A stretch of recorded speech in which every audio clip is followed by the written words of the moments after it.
141, 142, 143까지는 이 전체적인 역사적인 흐름을 보면 아마도 다윗이 왕이 되기 이전에 사울에게 추격당할 때를 역사적인 배경으로 할 것이다. 그렇게 볼 수가 있고요. 근데 오늘 본문은 내용적으로 볼 때는 아마도 왕이 된 이후를 배경으로 한 것이 아니냐, 그런 추측을 해볼 수가 있고요. 1절에 보면 나의 반석 여호와를 찬송하리로다. 찬송으로부터 시작을 해요. 그리고 9절로 쭉 내려가면 하나님이여 내가 주께 새 노래로 노래하며 10줄 비파로 주를 찬양하리로다. 1절에도 하나님을 찬양한다고 그랬고 9절도 하나님을 찬양한다. 여기서 찬양이라고 하는 것은 노래를 상징하는 게 아닙니다. 노래를 말하는 것이 아니라 하나님을 향한 고백, 예배, 결단을 의미하죠. 그러니까 지금 이 다윗은 자기 누가 시킨 게 아니죠. 자원해서 하나님을 향해서 하나님 제가 하나님께 고백하고 또 하나님께 경배하고 하나님께 예배하겠습니다라고 하는 자신의 결단과 고백을 얘기하는 거다 하는 거죠. 단순한 노래가 아니라 하나님을 향한 자원하는 결단이다. 써놓으세요. 1절, 9절 이렇게 놓으시고 누가 시킨 것이 아니라 하나님을 향한 자원한 자신의 결단과 고백이다 하는 거죠. 그러니까 이 신앙생활이라고 하는 거는 누가 이렇게 시켜서 하는 게 아니죠. 사실은. 네, 하나님을 인격적으로 만날 때 누가 시켜서 하는 것이 아니라 자원하는 것이다. 이것을 보고요. 그 다음에 쭉 다시 올라가서 1절, 2절, 3절 쭉 보면 다윗은 하나님을 어떻게 만났는가? 하나님을 왜 그는 찬송하고 또 하나님을 예배하게 했다고 고백하고 있는가? 1절에 보면요. 이렇게 표현합니다. 나의 반석 하나님, 나의 반석 여호와를 찬송하리로다. 저가 내 손을 가르쳐 싸우게 하시며 손가락을 가르쳐 치게 하시리로다. 이게 전쟁을 이야기합니다. 전쟁. 하나님이 다윗이 왕이었지만 또 왕이 되기 전에도 마찬가지인데 왕이 된 이후에도 전쟁을 참 많이 했어요. 근데 다윗이 고백하기를 하나님이 내게 싸움을 하도록 가르치는구나. 심지어는 원수를 향해서 칠 때까지 하나님께서 내 손가락을 가르치는구나. 그러니까 하게 하시는 하나님이에요. 전쟁을 할 때도 하나님이 하게 하시고, 그러니까 모든 매사에 하나님이 인도하시고 가르치시고 한다고 하는, 그러니까 하나님에 대한 경험이다. 경험. 그러니까 우리가 141, 142, 143편까지 쭉 공부했잖아요. 보면서 사실은 이 시편도 위기 가운데 있을 때 고백한 것들, 평탄할 때 한 번이 아니라 위기 때, 그 위기 가운데서, 전쟁의 위기 가운데서, 아니면 왕이 되기 전에 사울왕으로부터 추격당할 때, 그런 위기 가운데서 다윗이 깨달은 게 뭐냐? 하나님이 누군가 하고 하는 하나님의 경험입니다. 그러니까 이게 단순히 지금 다윗이 말하기를 하나님이 나를 가르쳐 싸우게 하시고 내 손가락을 가르친다. 그 말은 어떤 이론이 아니라 그가 삶을 통해서 경험한 거예요. 경험한 하나님이에요. 우리가 내가 지식으로 아는 하나님과 경험을 통해서 아는 하나님은 전혀 다릅니다. 그러니까 지식을 통해서 누구에게 듣고 아니면 서적을 통해서 아니면 공부를 통해서 아는 그 이론적인 하나님과 내 삶을 통해서 내가 만난 그 하나님은 달라요. 전혀 다릅니다. 그러니까 이론적인 하나님은 그냥 우리가 아는 하나님이에요. 아는 하나님. 그러나 내 삶을 통해서 경험한 하나님은 내가 직접 경험한, 내 인격적으로 만난 그런 하나님입니다. 그러니까 다윗이 왕이 되기 전에도 전쟁을 했고 왕이 된 이후에도 전쟁을 했는데 다윗이 그 전쟁을 통해서 깨달은 게 뭐냐면 하나님이 하게 하시는 거구나. 내가 이 전쟁에서 블레셋과 전쟁을 하든 아니면 암몬과 전쟁을 하든 주변에 있는 여러 나라들과 전쟁을 해서 내가 승리하는 것은 내 힘으로 하는 게 아니구나. 그걸 깨달은 거예요. 네. 이 전쟁에서 하나님이 나를 가르쳐 싸우게 하셨고 하나님이 이렇게 전략을 주셔서 내게 승리하게 하셨구나라고 하는 다윗은 자기의 삶을 통해서 자기의 삶의 현장에서 경험한 하나님을 이렇게 말하는 거예요. 그 다음에 두 번째 2절에 보면 또 이렇게 일어났죠. 여호와는 나의 인자시요 나의 요새시요 나의 산성이시요 나를 건지시는 자시요 나의 방패시요 나의 피난처시요. 그런 말씀 하잖아요. 인자, 요새, 산성, 건지시는 자, 방패, 피난처. 이런 단어들이 가만히 우리가 보면요. 사실은 우리가 시간이 있으면 이 단어들을 하나하나 다 그렇게 분석을 하면 굉장히 의미가 깊어요. 근데 우리가 전반적으로 본다면 이 다윗이 어떻게 이런 표현을 했나, 이게 어떻게. 신학을 공부한 것도 아니고 그 당시에 신학이라고 하는 학문 자체가 없었어요. 근데 어떻게 다윗은 하나님을 이렇게 조직적으로 신학적으로 열거를 할 수 있느냐 이거죠. 네. 이런 용어들이 사실은 이런 단어들이 우리가 생각해낸다고 생각나는 게 아니거든요. 깨달은 거예요. 삶의 현장을 통해서 그 위기의 상황을 심한 어떤 때는 사망의 음침한 골짜기 같은 그런 골짜기를 통과하면서 다윗이 깨닫고 경험한 거. 하나님은 이런 분이구나.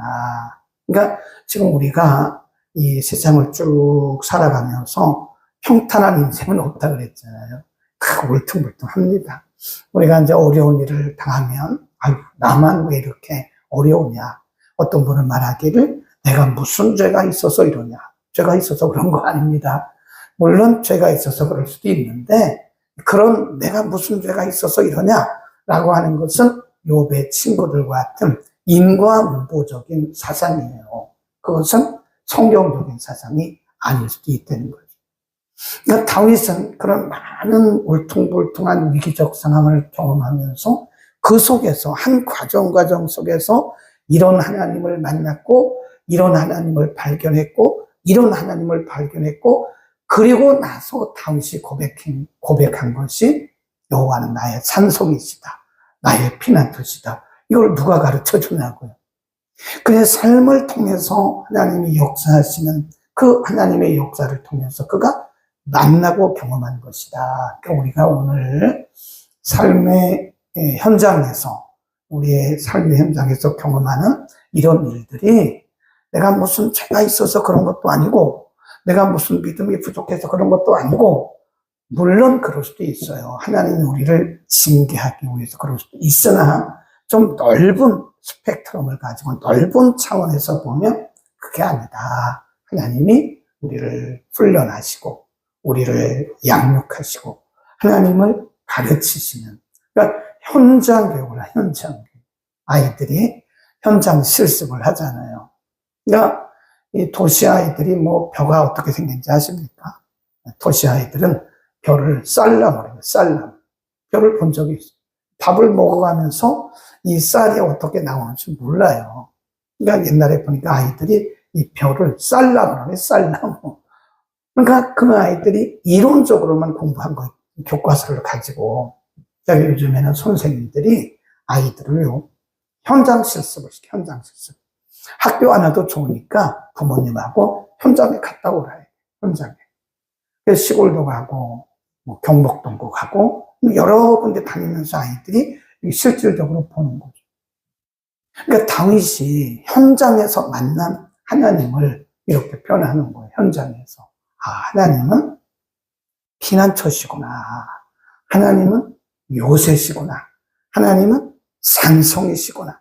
하나님은 인자란 말은 헤세드입니다. 헤세드. 하나님은 나에게 은혜를 베푸시는 분이시구나 라는 것을 깨달을 때. 그 다음에 3절로 갑니다. 3절 시작. 여호와여, 사람이 무엇이간데 주께서 저를 알아두시며 인생이 무엇이간데 저를 생각하시나이까. 여기서 사람, 인생은 자기를 얘기하는 겁니다. 자기. 다윗이 본인이 하나님의 은혜를 깨닫고 나니까 내가 무엇인데, 과연 내가 무엇이간데 하나님께서 이렇게 내게 나를 생각해 주시고 내게 인자를 베푸신가. 그러니까 하나님을 인격적으로 만나고 나니까 다윗이 하나님이 굉장히 커 보여요. 굉장히 크게 보이고 자기는 너무 작게 보이는 거예요.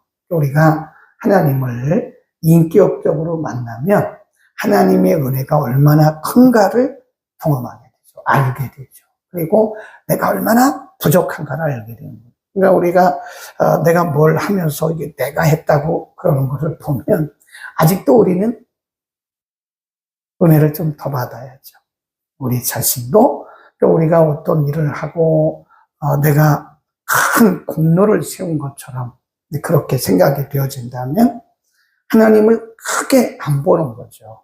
하나님이 굉장히 위대하게 보인다면 우리는 너무 작게 보이는 거죠. 그래서 고백하기를 하나님, 제가 무엇이간데 저를 이렇게 생각하시고 제가 무엇이간데 하나님 저에게 이렇게 은혜를 베푸십니까? 그러니까 은혜를 받고 나면 하나님이 위대하게 보이는 것이고 우리는 어떻게 보여요? 작게 보이는 거죠. 하나님은 크게 보이고 우리는 작게 보이고. 근데 우리가 크게 보인다면 아직도 우리가 인격적인 하나님이 잘 안 보인 거예요. 인격적인 하나님, 위대하신 하나님을 우리가 봤다면, 만났다면, 경험했다면 우리는 정말 작게 인생이 무엇이간데 주께서 나를 생각하시냐. 이 다윗의 고백이다. 아멘. 우리는 이런 고백이 위대하신 하나님을 발견하고 나서 그 위대하신 하나님 앞에 내가 얼마나 작고 보잘것 없는 것인가. 그리고 하나님의 은혜는 얼마나 큰고 그분은 얼마나 위대하시고 우리는 얼마나 그분의 은혜 가운데 살고 있는가를 발견하게 되기를 바라고요. 그 다음에 쭉 내려가면 12절부터 보면요. 우리 아들들은 어리다가 장성한 나무 같으며 우리 딸들은 궁전의 식양대로 아름답게 다듬은 모퉁이 돌과 같고 우리의 곡간에는 곡식이 풍성하다 그 말이죠. 14절 보면 우리 소수는 무겁게 실었고 곡식이 많다 그런 얘기입니다. 지금 12, 13, 14절을 보면 이것은 어떻게 보면 지금 다윗에게 현실적으로 이루어지지 않은 겁니다. 네, 아직도 이럴 때가 오지는 않았어요. 거기 보면 이게 다 미래입니다. 미래. 이렇게 될 것이다. 우리가 다른 번역에 보면 다 미래형으로 기록되어 있어요.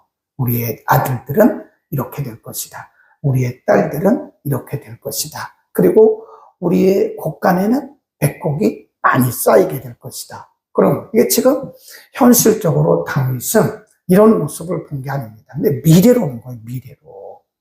미래로. 다윗이 이런 고백을 하게 된 것은 하나님께서 그 인자하신 하나님께서 결국은 궁극적으로 내게 은혜를 주실 것이다 라고 하는 궁극적 승리에 대한 하나님을 지금 다윗이 믿고 있는 거죠. 이게 믿음 아닙니까? 믿음이라고 하는 것은 현실을 통해서 내일을 보는 거죠. 거기다 써놓읍시다. 믿음은 현실을 통해서 내일을 보는 것이다. 이게 비전이에요, 비전. 믿음이라는 것은 지금 현실을 가지고 내일을 보는 것에 현실을 현실로 판단하는 것이 아니다. 하나님은 이렇게 축복하실 것이라고 하는 하나님에 대한 분명한 확신을 갖게 되는 거죠. 그러면서 15절에 가보면 이러한 백성은 복이 있나니 여호와를 자기 하나님으로 삼는 백성은 복이 있도다. 자기 백성을 얘기해요. 곧 자기를 의미하는 것이고 자기 백성들을 의미하는 것이다. 다윗은 144편을 통해서 자신이 경험한 하나님을 지금 우리들에게 가르쳐주고 있는 것이다. 이 다윗의 경험은 삶을 통해서 얻은 삶을 통해서. 그러니까 오늘 우리가 하루를 이렇게 살아가면서요, 그냥 눈이 떠졌으니까 하루가 된 거예요. 그리고 일이 있으니까 일을 하는 거예요. 바쁘니까 바쁘게 사는 거예요. 그게 아니라 눈을 뜨는 순간부터 우리가 오늘 하루의 일과를 다 마치고 눈을 감는 잠자는 그 순간까지 모든 일들 속에서 모든 상황 속에서 그분의 개입하심, 하나님의 손에 개입하심을 우리가 믿음으로 신앙적으로 경험을 하는 거예요. 바라보는 믿음으로. 그러니까 우리가 믿음의 눈으로 바라보고 오늘 우리가 하루를 살아가는 거예요. 그러니까 어쩌다가 이런 일을 만났지? 내가 어쩌다가 이런 사람을 만났지? 어쩌다가 나에게 이런 일들이 벌어졌지? 그런 게 아니라 모든 일들 속에서 모든 매사 속에서 하나님이 어떻게 개입하시는가를 우리가 봐야 된다는 게 하나님이 어떻게 개입하시는가. 그러니까 우리가 하루를 살아갈 때 기대가 될까요? 안 될까요? 기대가 되죠. 네. 아유, 이 하루를 어떻게 살아가지? 이 하루를 어떻게 지내지? 이제 그런 생각은 어떻게 보면 하나님과 멀리 떨어져 있는 거예요. 네. 우리가 입술로는 하나님을 찾는다고 말을 하고 기도한다고 말은 하지만 야, 이거 오늘 하루를 어떻게 지내지? 그렇게 하루가 굉장히 부담이 되고 또 하루가 굉장히 지루하게 그렇게 느껴진다면 어쩌면 우리는 하나님과는 먼 그런 이 신앙은 신앙인데 하나님과는 관계가 없는 먼 신앙이고요. 만일 우리가 다윗처럼 매 순간순간을 하나님과 연관시키는 거예요. 그리고 하나님이 어떻게 개입하시는가를 우리가 이렇게 눈으로, 믿음의 눈으로 보고 그 매 순간을 통해서 우리가 하나님을 경험하고 고백할 수 있다면 우리는 진짜 다윗 같은 믿음을 갖는 것이다. 한번 해보자고요. 아멘. 그렇게 한번 해보자고요. 그러니까 이제 하나님과 나와 관계 없는 것이 아니라 매사에 누구를 만나든 우리가 무슨 일을 경험하든 내가 무슨 일을 만나든 그 일이 내 생각과 같든 그러니까 내가 생각한 것과 같으면 하나님이 개입하신 것이고 내 생각과 다르면 마귀가 한 것. 그렇게 하지 말라고요. 꼭 마귀와 하나님을 이렇게 딱 정리해서 생각하지 말고 그럼에도 불구하고 하나님이 개입하시고 일하시고 1절의 말씀처럼 하나님이 가르쳐 싸우게 하시는 그런 상황 속에서도 하나님이 우리에게 가르쳐 싸우게 하시고 가르쳐 주시고 알게 하시고 깨닫게 하시고 이기게 하시고 이런 것들이 다 우리의 삶의 현장 속에서 일하시는 하나님의 세미하신 손길이다. 아멘. 오늘도 경험하시고 고백하시기를 바랍니다. 매 순간 고백하세요. 네, 고백. 아주 대단한 고백이 아니라 이렇게 고백하면 돼요. 하나님은 나의 인자십니다. 하나님은 나의 주인이십니다. 하나님이 하셨습니다. 그리고 그게 고백이 되는 거예요. 오늘도 그런 고백이 있기를 축원합니다. 러브 크리스마스 초청자가 오늘 아침까지 보니까 39명인데 아직도 초청자 명단을 쓰지 않으신 분들은 써서 내시고요.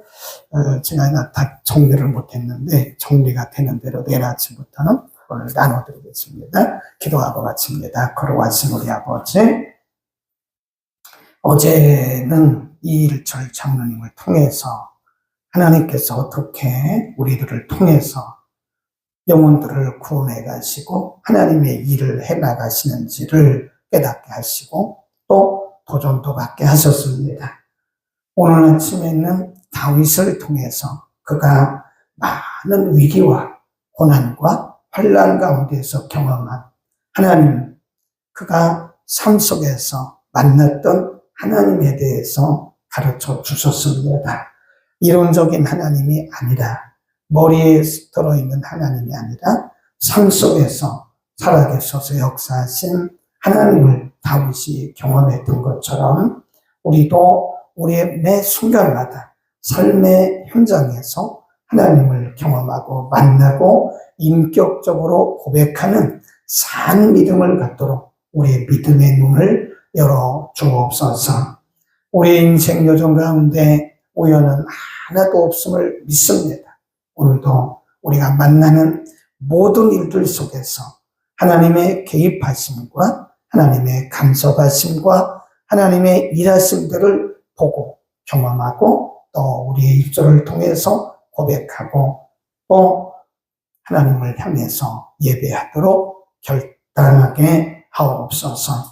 하나님, 이제 돌아오는 주일 저녁에는 영혼 초청잔치를 진행합니다. 단순한 우리들의 행사가 아니라 한 영혼 한 영혼 천하보다 더 귀하게 여기시는 영혼들을 우리 하나님께서 부르셔서 이번에도 특별히 순서들을 통해서 저들에게 복음이 증거되게 하시고 또 초청받은 저들이 결단함으로써 저들의 인생이 바뀌는 역사가 있도록 하나님 은혜를 더하여 주옵소서. 모든 행사 순서마다 성령의 기름 부으심이 함께 하옵소서. 예수 그리스도의 이름으로 기도드립니다. 아멘.